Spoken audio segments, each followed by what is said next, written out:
Hi, this is Lane 8492. This is the first of two true crime story videos I'm doing today. This one was a case that happened in South Carolina of James Earl Reed. You see, James Earl Reed was at first in a relationship with Laurie Rigo, but apparently, from what I read, she broke up with him because James Earl Reed was very controlling and abusive. And after she ended the relationship with him, he decided to seek revenge. From what I read, James Earl Reed tried to run her over in Charleston, South Carolina, but he did not succeed. And as a result, James Earl Reed got sent to a South Carolina state prison for 3 years. And while he was in prison, James Earl Reed was sending Laurie Rigo threatening letters.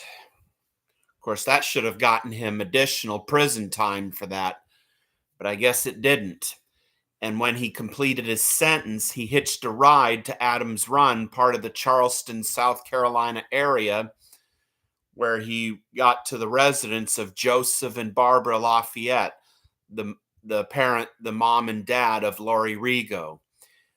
Apparently, James Earl Reed demanded to know where Laurie Rigo was, and when Joseph and Barbara Lafayette refused to tell him, James Earl Reed apparently pulled out a gun and shot both of them 5 times to where eventually he murdered.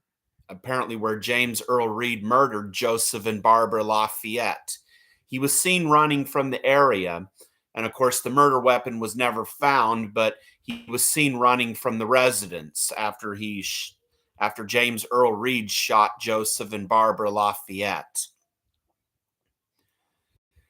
And during his trial, he decided to represent himself.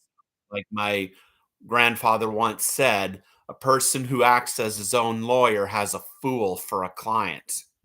That's the same thing Ted Bundy did, and he learned the hard way that it's never advisable. Anyway, for the double murders of Joseph and Barbara Lafayette, James Earl Reed was sentenced to death. And in 2008, after his time ran out, he had a way to choose which way to be executed. He decided he wanted to be tied to a tree and shot, but being that option wasn't available at the time, James Earl Reed chose the electric chair. And on June 20th, 2008, at the age of 49, not making it to 50, James Earl Reed became the last one to be executed in South Carolina's electric chair. They first thought it was Larry Gene Bell, but actually that's not the case.